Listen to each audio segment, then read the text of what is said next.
Okay, good afternoon everybody. My name's Gary Flower and this is my good buddy James Loflin, and we're going to talk to you about our good friend Python Anghelo, who unfortunately is no longer with us.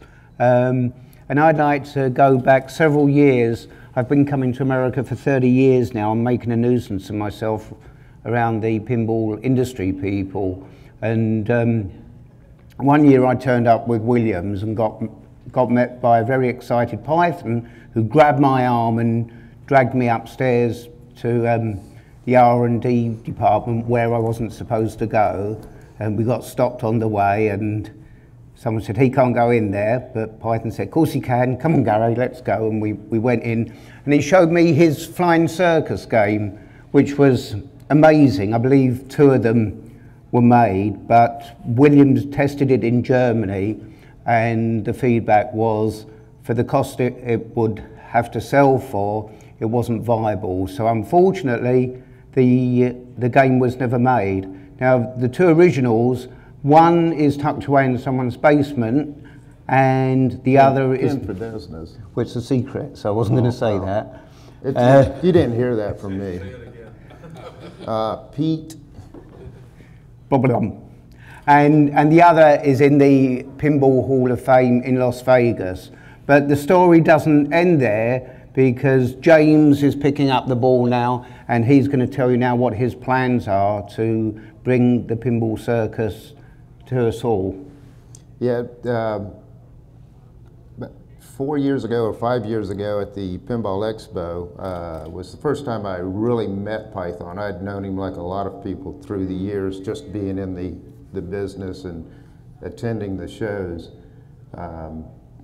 That year he was the guest speaker at the banquet, and as Python was wont to do, he had a few drinks that night, and I happened to have some original artwork that I had purchased from a guy in Bloomington, Illinois, which I dubbed Blooming Idiot Town, Illinois, but that's another story altogether, another seminar. So I had some of his artwork, which one of that was the original Madonna prints that he did. So after the banquet, I approached him and asked him to autograph these, which was in itself a comical event, because Python, how he was standing erect at the time, I do not know, but he managed. But he was signing it and exclaiming how that was his, as he put it, his bitch, and so it was a typical Python moment during those days, let's just say. And I didn't know that he really remembered me. Well, the following year, I was a vendor at the Chicago Expo, and as a vendor, I very rarely get to leave the booth, but for some reason I had to go up to the room, and as I'm coming down through the lobby, Python is checking into the hotel, and he just turned to me and said, "James, how are you?" in his Romanian accent. I was surprised he recognized me or even remembered me. And I go, "Hey Python, how are you?" He goes, "You're gonna come see me tomorrow at the seminar." "Sure, Python," which is, being a vendor, I don't hardly get to attend any seminars, but I made it into that seminar. And is my mic still working? Yeah. Can you hear it? Good. Made it into the seminar, and right at the time he said, "And Pinball Circus will get done." And I was, wow, he's going to do Pinball Circus. It was a game that I'd played in Vegas. Thought it was pretty cool. Personally, and I'll say this up front, personally I thought it played lackadaisical, like a novelty game. It didn't really, it was interesting. The design, the concept was quite interesting, but for it to come to light and see the light of day, I thought would be pretty fun. So when he said that, it also falls back to when I purchased the stuff from the guy in Blooming Idiot Town. I had acquired the original tooling for the ramps, and I had a lot of the engineer drawings and a lot of the stuff that would be required to reproduce that game. So after the seminar, I approached Python and told him what I had, and he was just absolutely elated. First, that the stuff even existed, and second, that it was going to become available to him. And he started talking to me, I want to put you on my team. And at that time, I thought, wow, I'm going to be on this big team that's putting together this game. Little did I know that about a year later, the team would consist of me, Python, Paul Kiefert, John Ballow, a handful of us, not this 30, 40 team member team that he had sort of portrayed was going to come together. Unfortunately, Python in 2012, I believe it was, or 2011, was first diagnosed with lung cancer. So, excuse me. He battled that for about a year and then came back, and we thought he was in remission. And then in 2013, the cancer had spread to his brain, and he had tumors, and so he knew time was short. So in 2013, he really pressed to try to get the game going. And so we really worked hard over his last months to create as much as, or not create, but to work on the game and get as much done as we possibly could. And at the same time, Python's health was deteriorating, but even up to the last day, he was working and still getting as much done as he could, providing us with the ingredients to build the game that he envisioned.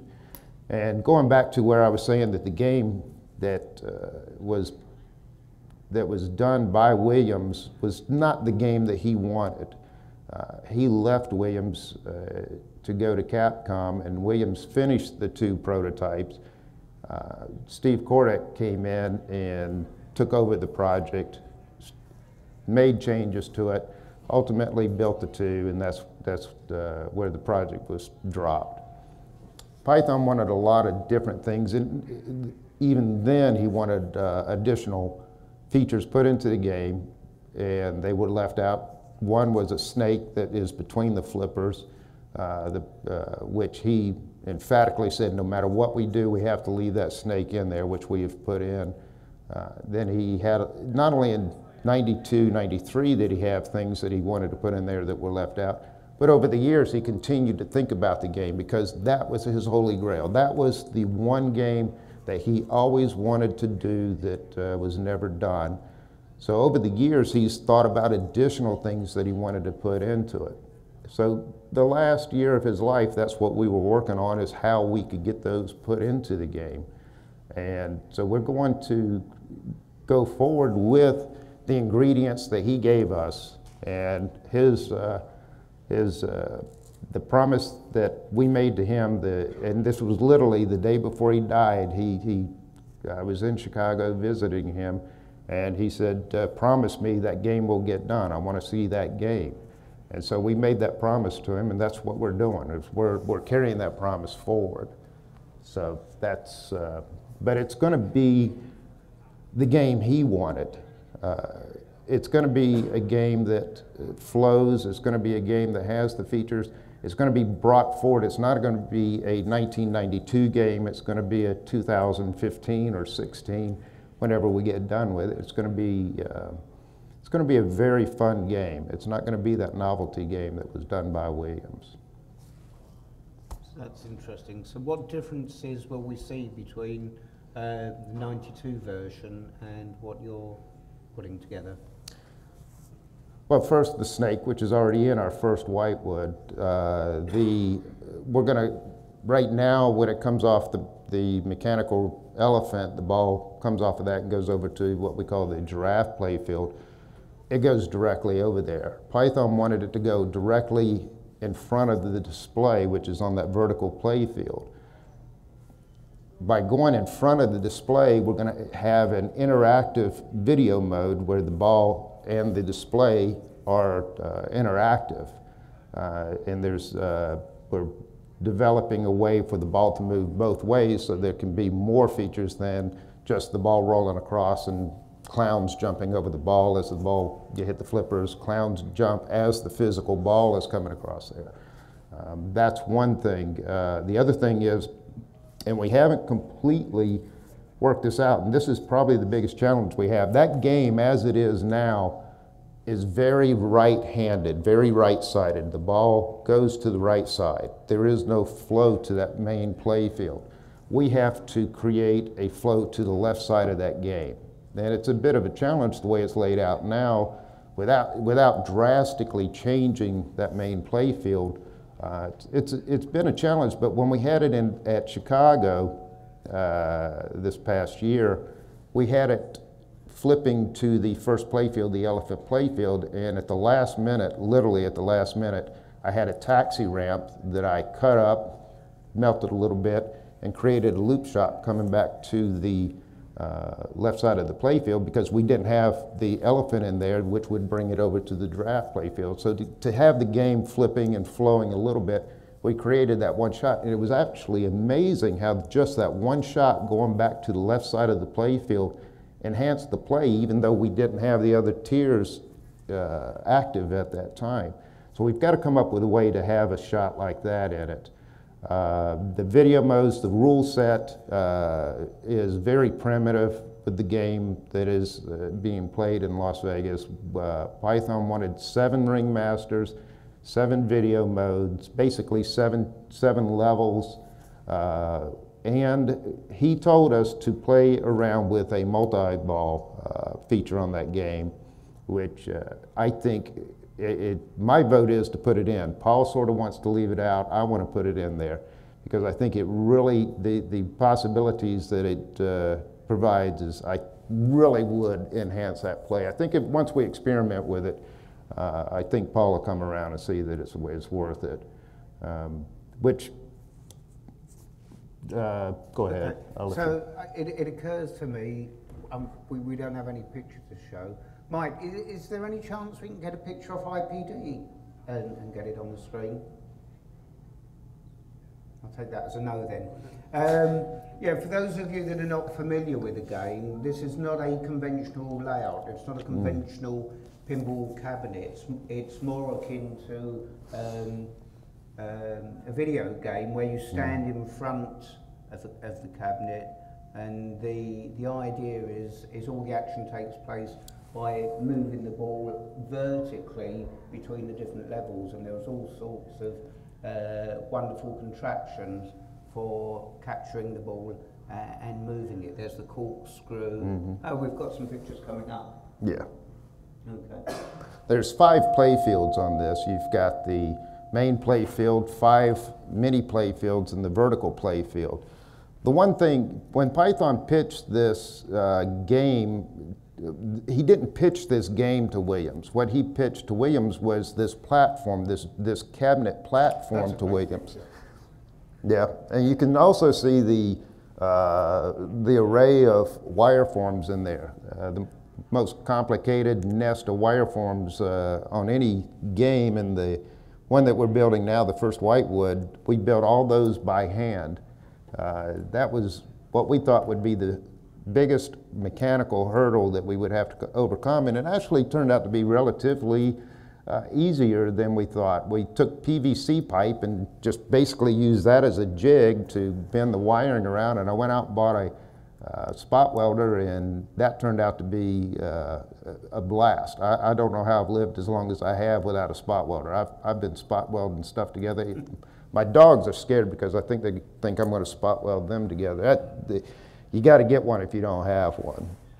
But and getting back to the Whitewood that we're building right now, the first one, we're building that one like the one in Las Vegas. The people that are playing it now look at it and they play it, and it's like the one in Vegas. It is. That's what our goal is to build that first one like Las Vegas and like the original. And the reason that Python wanted to do that was we had to have the original so that when we make the changes, we have something to compare to, so that we can see if it's enhancing the play or if it's not enhancing the play.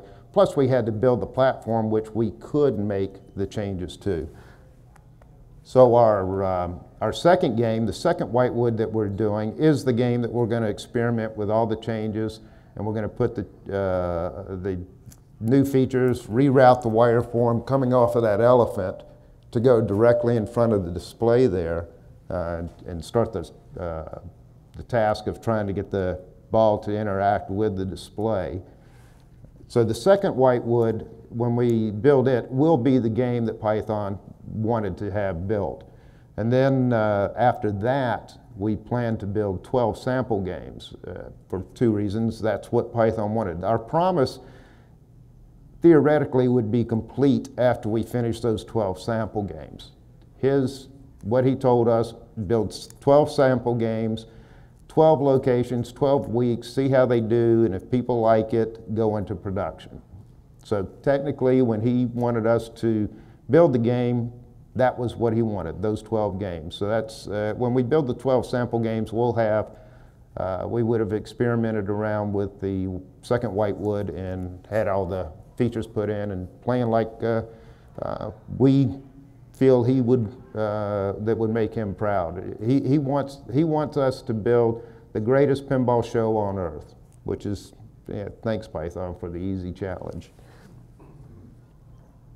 So you're calling them whitewoods, but my understanding from talking to you is that you're actually going to take them through to a complete product with finished artwork.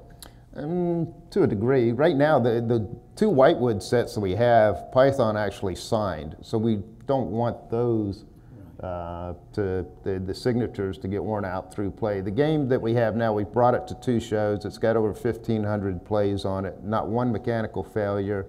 It's held up exceptionally well, surprisingly well. We really expected to have the thing open more than closed at the shows, but it is simple. Right now it's in a simple stage. At the Atlanta show in 2 weeks, we plan to have it 100% mechanically put together.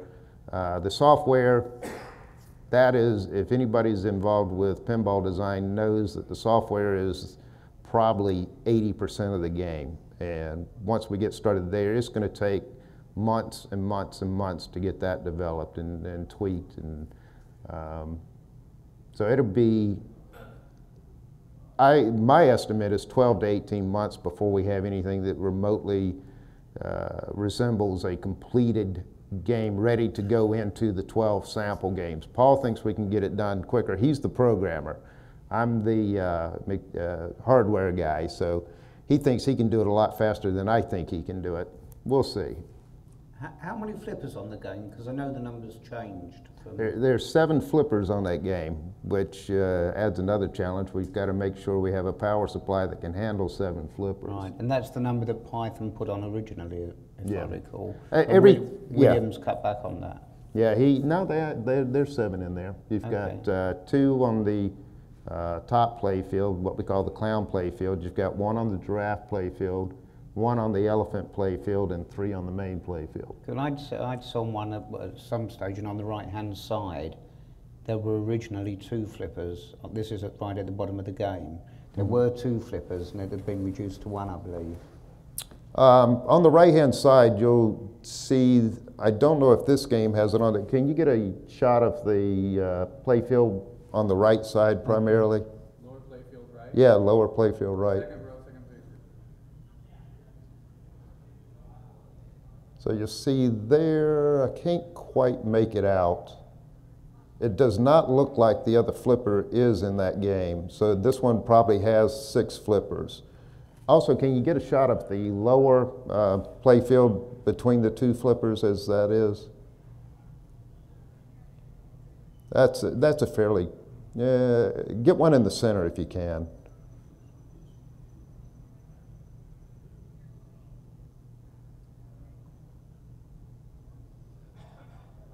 What I was wanting to show is where the snake goes versus where the layout to it now. You can't really make that out.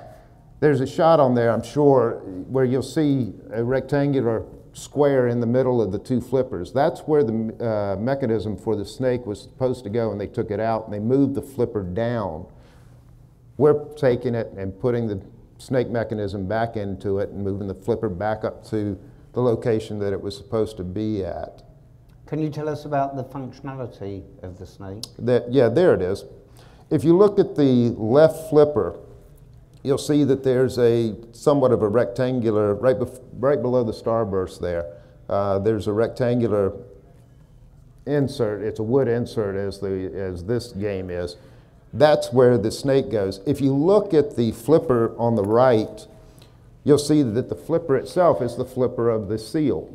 If you look at the seal on the left, that's where the flipper is supposed to be, is the flipper of the left seal.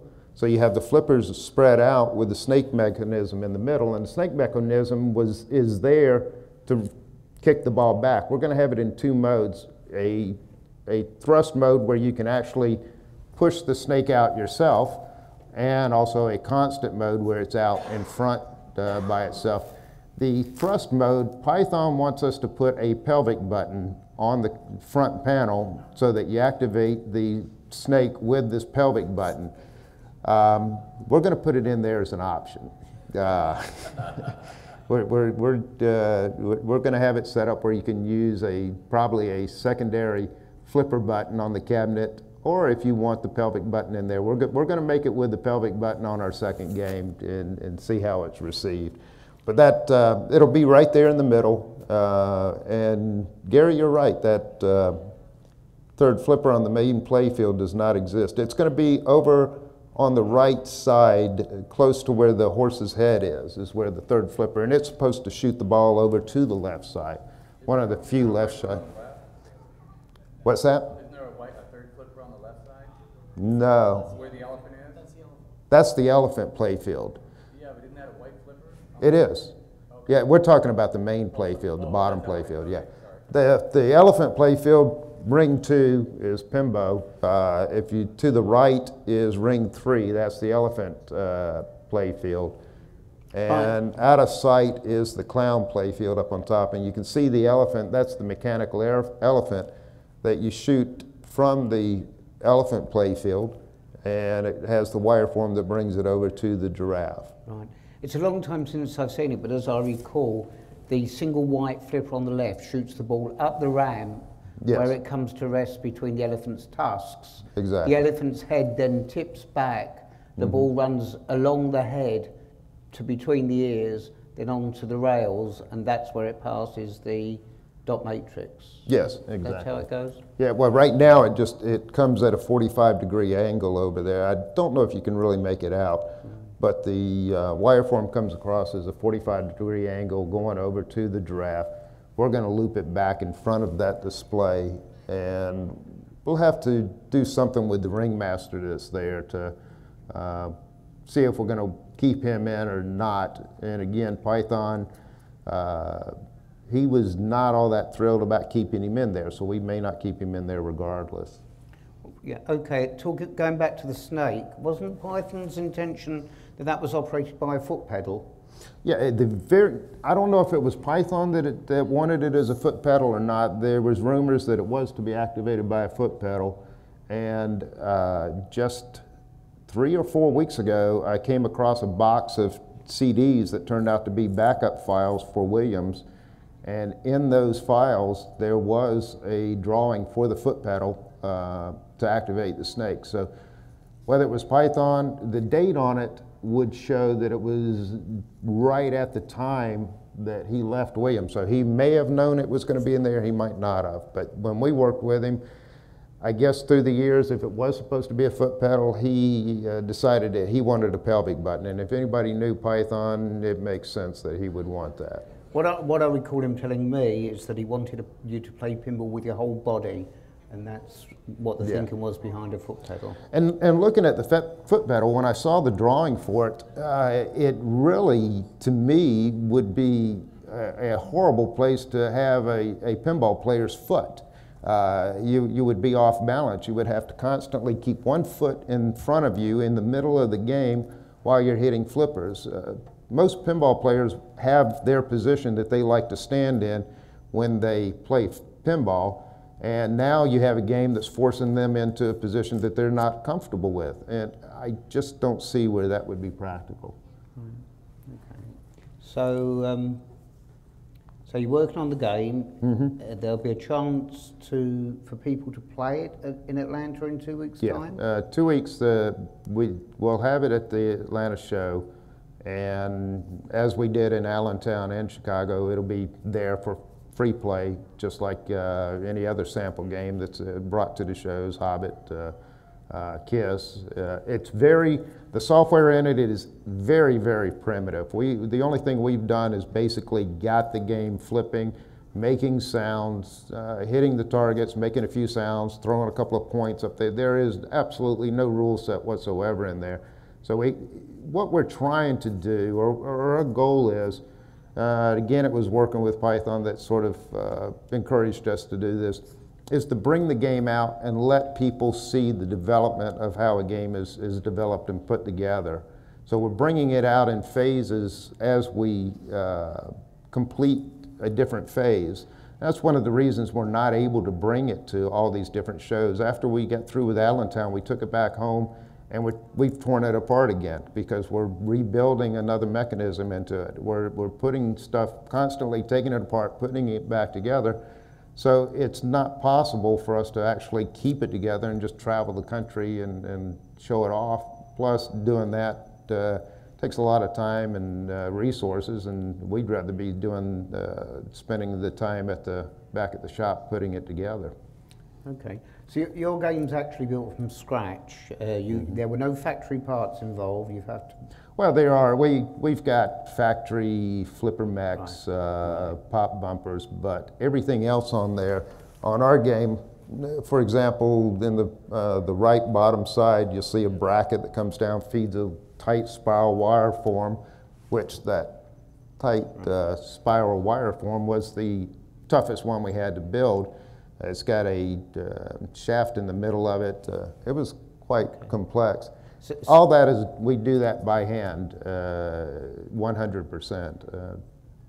So everything that's game specific, you've had to make from scratch? Yeah, we've done from scratch. You had the ramps though, didn't you? Well, we had the tool for the ramps. I had the plastic tool, which is what got me involved with Python.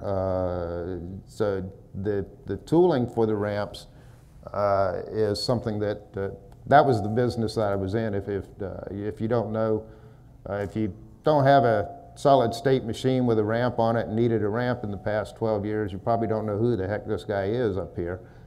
I had Pinball Inc., which we manufactured the replacement ramps for pinball machines. Last year, I sold that operation to Larry at Starship Fantasy Pinball, and he's here at the show. He's carrying that business forward while I moved into this. Okay. So what artwork do you have on the game at the moment? We actually have the original artwork. That was another story, and I guess I can go into that. In 2009 is when I purchased the assets of Illinois Pinball. I wasn't going to go into that. There was a guy that owned Illinois Pinball named Gene Cunningham, and I won't go into that. But suffice to say that the deal got a little muddied. One thing leads to another, and I am in Florida. It was right after the Expo of 2009. I'm in Florida with my best friend, Greg Berry from Australia, which sadly, Greg passed away in February of this year. Great man. Without Greg, I don't know that Pinball Inc. would have been successful like it was. He was there for me whenever I had something I needed to bounce off of somebody, an idea or a product idea, anything. He was there, and sadly he suddenly passed away in his sleep one night, and that was he came over in 2009 to attend the Expo while the deal with Illinois Pinball was still in its heated moments. We went to Florida to visit one of my distributors, Curly Weimer with Little Shop of Games. We were out on the lake when I got a phone call from the bank in Bloomington saying that they had taken over one of the buildings and that there was stuff in there. They knew that I had purchased the assets and they were going to take everything out of it and dump it in a bin, but if I could get up there before that Saturday, they would allow me to retrieve it. That was on a Thursday. So turned to Greg, asked him. Of course, he said, yeah, we got to go up there. So we drove back to Atlanta, booked a flight, at that time AirTran, to go to Bloomington. So we get there at noon local time, and we had to leave there at 6 o'clock. We rented a pickup truck, went over to the warehouse, and in the warehouse were a lot of the files that I had retrieved that we had in storage that I was unable to get to for whatever reason. And in between these two warehouses was a cove that was just, it was, when it rained outside, it rained more in there than it did on the roof. And so in there were some black tubes along with some other documents. We didn't have time to flip through anything. We just put labels on it, drove it all down to the post office, shipped it back to myself, took some other stuff to FedEx, and we made our way back to the airport, to the rental place across the street from the airport with a pickup truck. The rental place was closed down, so we didn't have a shuttle go back to the airport. We had 25 minutes to get to the airplane before it took off. So Greg and I are running across a field that was, it had rained the day before in Bloomington, so we're just trotching through the mud and going through security with mud up to your kneecaps and your shoes covered with mud is an experience in itself. We got quite the looks. But we did make it on the plane, got back. From 2009 to 2012, I never even looked in those black tubes. It said Circus on them. Python, when 2012, when it was 2012 that Python wanted to get the game done. Now I remember the year. He had called me and I was talking to him and I said, Python, you know, I've got these tubes that have Circus written on them. Let me just take a chance and see what's inside of them. And I opened them up and there was the original artwork for the game, all the artwork. All play fields, even the inside of the cabinet artwork, which is not on the game in Las Vegas. Cabinet, the only thing that it does not have is most of the artwork for the main play field. That the colored films are not in there. And this is all films that they use to screen print the game. So I found that, and literally I'm on the phone with Python telling him this. He literally started crying. He just could not believe that that stuff was rescued. And when I told him how it got rescued at the last minute, and he just absolutely broke down. It was quite a moment. But and of course, it's not just the game that he designed, he did the artwork as well. He and Pat McMahon did the artwork on that. Pat had the original drawings and he gave them to Python when we started working on the game. He had the original cabinet drawings, and so we were able to use those along with the films to create the cabinet artwork that we have on it now. The main play field will probably change. We'll have to change the artwork on the main play field and change some of the other artwork, just because with the changes that we're putting into the game, it's going to require that we change the artwork around to incorporate the changes into the game. So how will you produce the artwork for the main playfield? It'll probably, the artwork will be a direct ink type artwork. So we'll just, that's Paul's department. He's got to do all that. And right now we're working with a guy doing the play fields. He does a really good job with them. So it's coming along very well. Pieces just keep coming falling into place. Every time we turn around, something just falls in our lap out of nowhere. And it's quite uncanny how some of it, like the artwork, like the tooling for the ramps, so many other things. The cabinet itself that we have, that I built, which is not my expertise, we didn't know if we could ever build that cabinet. We didn't have the drawings at the time, had no clue how to build it. And just I was at Python's apartment, and he had me going through this briefcase, trying to find, I forget what, it was something obscure, and lo and behold, there in that briefcase was the original drawing for the cabinet. And without that, I don't know how we would have accomplished getting that done as quick as we did.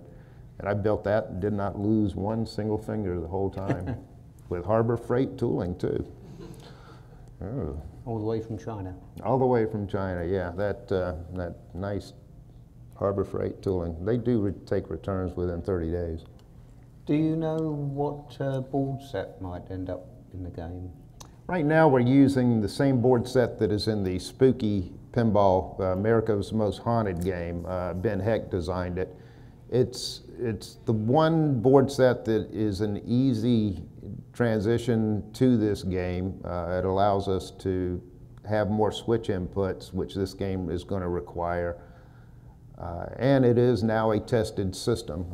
America's Most Haunted, they have, I think, maybe 100 units out there over the past year and a half, and the board set has worked flawlessly. So we're happy to go with that as long as the track record stays solid with it. It's a simple set to work with. We've got a few obstacles to overcome with it, but for the whole part, it's a great board set. But Python himself, how many people here actually knew Python? Got to meet him or heard anything about him? He was a very different person. And when I say very different, there's nobody on this planet you can compare him to. To work with him was the most frustrating time, the most joyous time, the happiest time, the funniest time, but and in the end, I guess you could say the saddest time. The range, the gambit of emotions and experiences with him is just endless. Some people who did know him knew that Python embellished whenever he told you something. He had a way of embellishing things, and some people call it BS.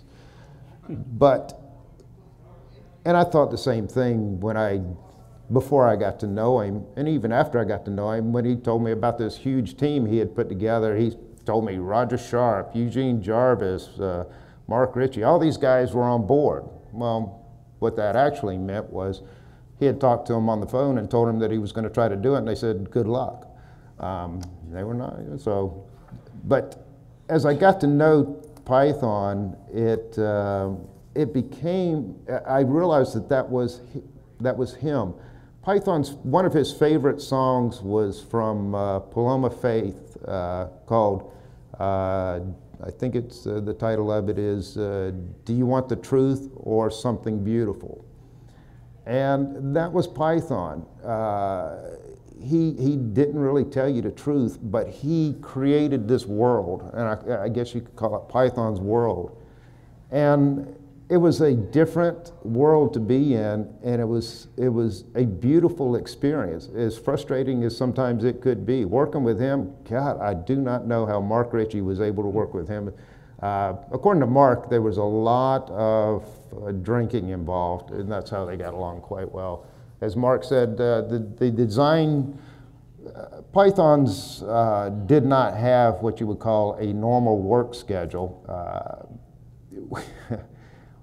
He would invite Paul and I to come up to Chicago. We're going to get an early start. We're going to start tomorrow. We're going to get working on this game. We got to work all day. We got a lot to do. We got people coming. We got everything. Sure, Python. So Paul and I would be up and ready at 8 o'clock in the morning. We're waiting for Python at 9, and no Python. 10, no Python. 11, no Python. By noon, we're trying to decide, should we go check on Python? By 1 o'clock, we finally see Python coming out of his bedroom. What time is it? It's 1 o'clock. Oh, crap.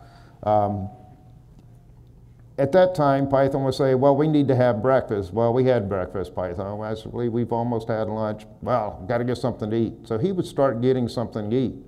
Fast forward, it's now 6 o'clock. We're now just eating. 7 o'clock rolls around. Meanwhile, he's saying we got to go to Home Depot, hardware store, wherever it was. 9, 10 o'clock would roll around and we still wouldn't have, to cut to the chase, we would finally get started at about 1 a.m. and work until about 5 a.m. That was his hours. And that's what Mark Ritchie sort of chimed in on, that there was a lot of 1 a.m.s with vodka that built those games that they built. So I could see it. Fortunately for me, I don't drink, so, and at that time, by the last 6 to 8 months, Python didn't drink anymore. So it was a sobering time at 1 o'clock in the morning, not a. Did you eat a lot of steak and eggs with it? Oh yeah, steak and eggs. He did. Tangerines is what he fed me more than anything. He had bags of tangerines, kept telling me to eat the tangerines, and finally, when I went up there one time and saw another bag of tangerines, I started tossing them out the window of his 25th floor apartment. It turned out not to be a good idea because it takes 3.4 seconds for a tangerine to fall from a 25th floor window, and apparently it takes, I'll do the math of sound, that's the time that it takes for the car alarm to go off at the SUV when you hit the hood of a car with a tangerine from 25 floors up. So I had to quit jettisoning the tangerines from the window. But Python was actually a great cook. He came down to my house one time and cooked us a meal, and he said, "I'm going to make stuffed mushrooms." I'm not a big fan of mushrooms. He says, "Trust me, you're going to like these." So he made them, and they were absolutely just delicious. I ate the whole tray. I was going to just stomach one of them just to be respectful. I ended up eating pretty much the whole tray of them. So it was, he was a very, very interesting person, and I'm thankful and feel privileged that I was able to get to know him and to work with him, and also to carry forward his dream, be the one that, the last man standing, willing to be crazy enough to try to carry this project forward. It's quite an experience. It's really a lot of fun. Anybody that builds things and puts things together knows how satisfying it is. Dennis, if you saw Dennis and Greg earlier today, Dennis hit on it. The sheer pleasure of putting something together and seeing it come together and progress and look back on it. I look at the game as we have it now, still don't know how we've gotten to where we've gotten. It's a lot of fun to work with it. So if people want to keep up to date with the development of the game, is there an opportunity to do that? Yeah, we of course do the social network, and we've got the Facebook page for Circus Maximus Games. That's where Paul does most of the instant uploads and photographs and keeps everybody up to date. And we also have the website. Yeah, it's on there, circusmaximusgames.com. That's Paul's a little bit lax in updating that. He does the Facebook thing for some reason quicker than he does our web page. But that's the two primary places to keep up with the progress on the game. And we only are going to do the Atlanta show, which we hope to have the first game mechanically complete, and then Expo later this year in Chicago. And we hope to have the game complete, but not the software, but physically complete, including the artwork and all the mechanisms fully functioning, which will be close to what we have in Atlanta. Then after Expo, we'll start the second game, and that's where we really don't know how long that will take. And a lot of people have asked us how much, if we go into production, how much it will cost. We have no clue. That's another reason for the 12 sample games, because when we build those, we'll know what the bill of materials are going to be. We'll know what we've got to put into them. Then we'll know what price. We can't compare it to the games that are out there today. First of all, it takes 3 sheets of plywood to build that cabinet, whereas a pinball machine, I believe it's 1.5. And it doesn't sound like much, but that's huge when you're going into any kind of production.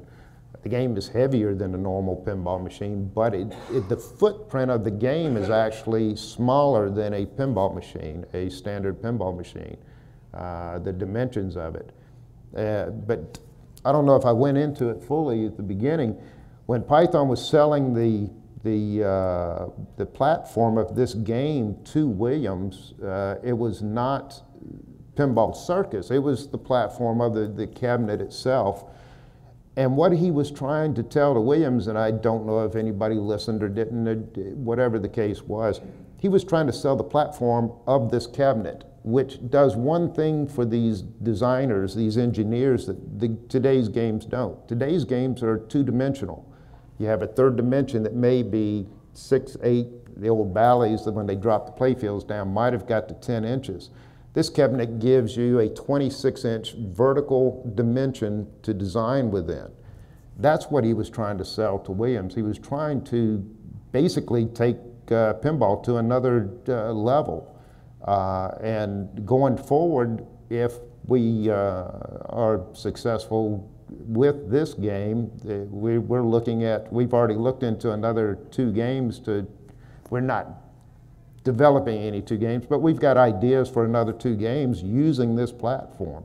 I think it's a brilliant platform. I've talked to Dennis about it, Mark Ritchie, and they just light up when they realize, wow, to be able to work within that dimension that they've been completely restricted from working within all these years. The possibilities are just enormous. It's a great platform, I think. It's just a matter of, can it be cost effective? We don't know.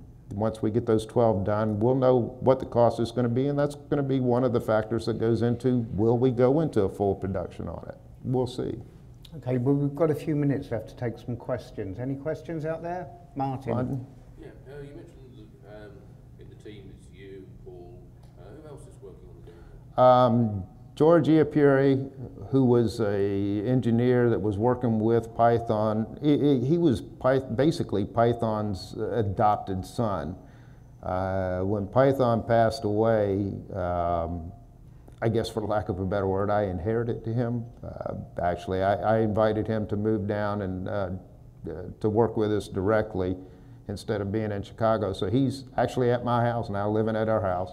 At my house. John Ballo, who did a lot of the sculpture, not a lot, but did some sculpturing for Williams over the past 20-something years, 30 years.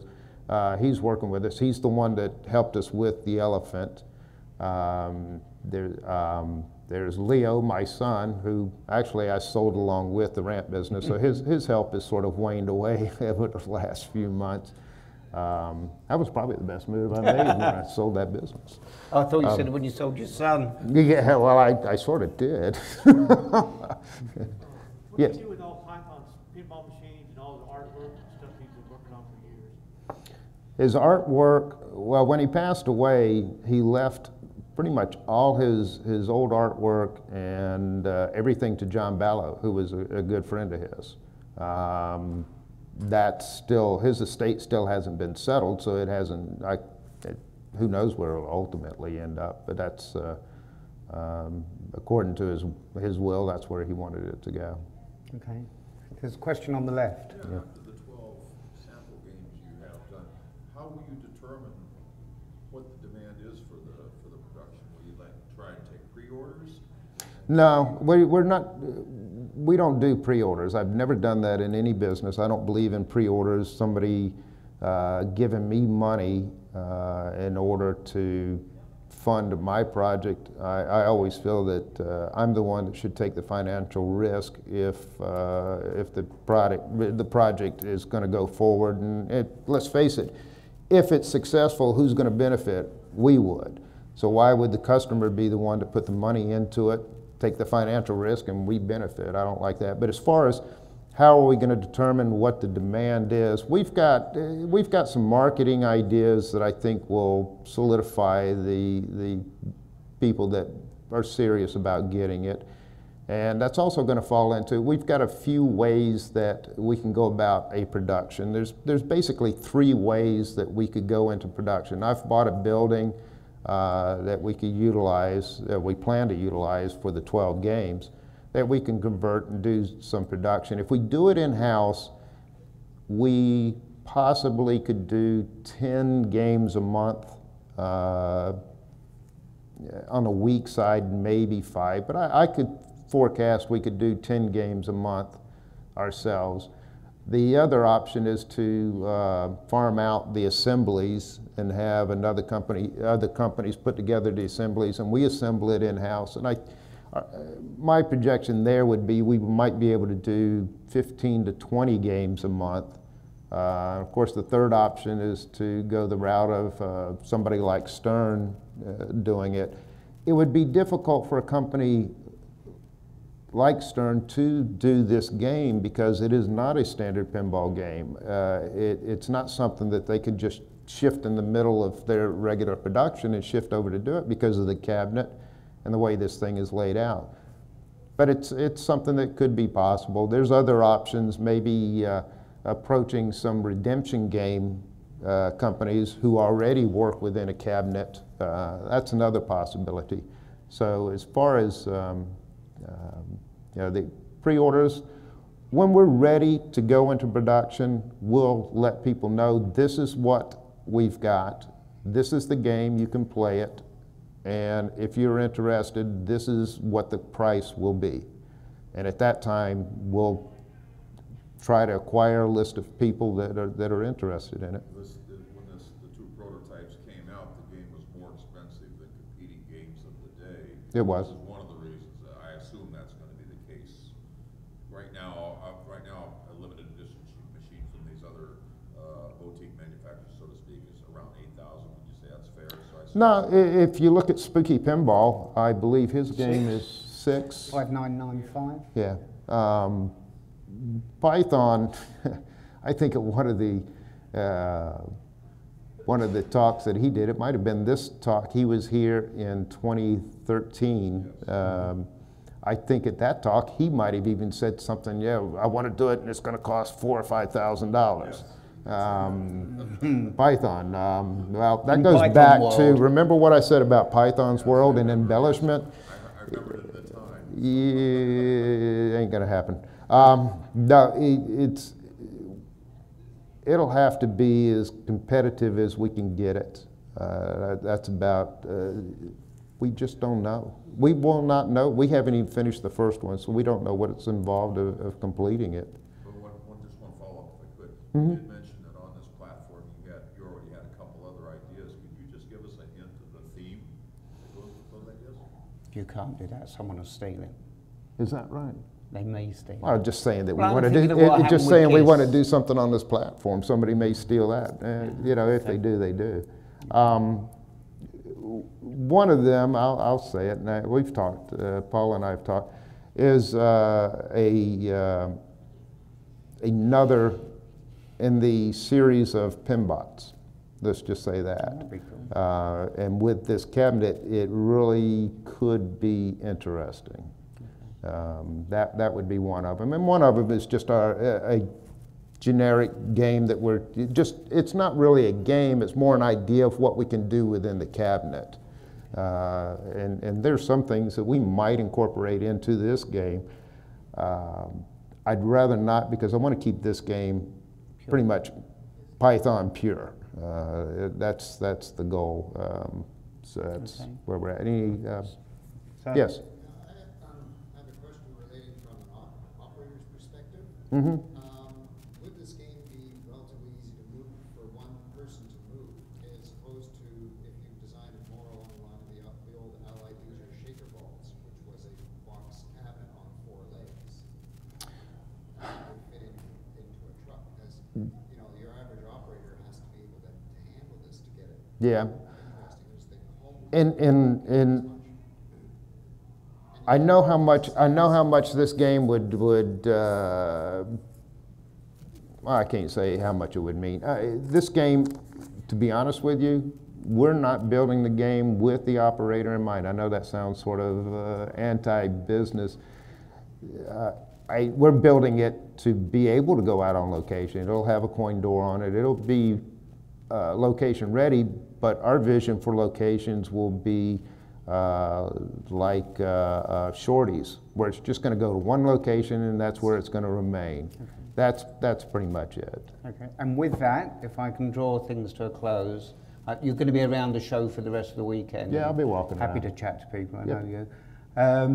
If you want to find out more about Python's World, there's a great video on the internet. I think it's called on YouTube, yeah. Yep. Okay, so Python's check World. that out. And it's kind of in terms of the evolution of this and possibly other Python influenced games, kind of watch this space. There's other podcasts out there with Python. Some of them are absolutely hilarious. You should go out and check those out. I'd like to thank the show promoters here. This is absolutely a fantastic show. I've been here 4 times. I do not go to very many shows. I just don't have the opportunity, but this show, I love it. And I don't know what you guys say about this Seattle weather. Every time I come here, it is beautiful blue skies. I don't know what you guys are trying to pull off here by telling us the weather sucks. It does not Keep suck. it for I love themselves. it. So with that, thank you very much, James, Thank you. for letting Thank you us in guys the for being here. Python's World. Thanks.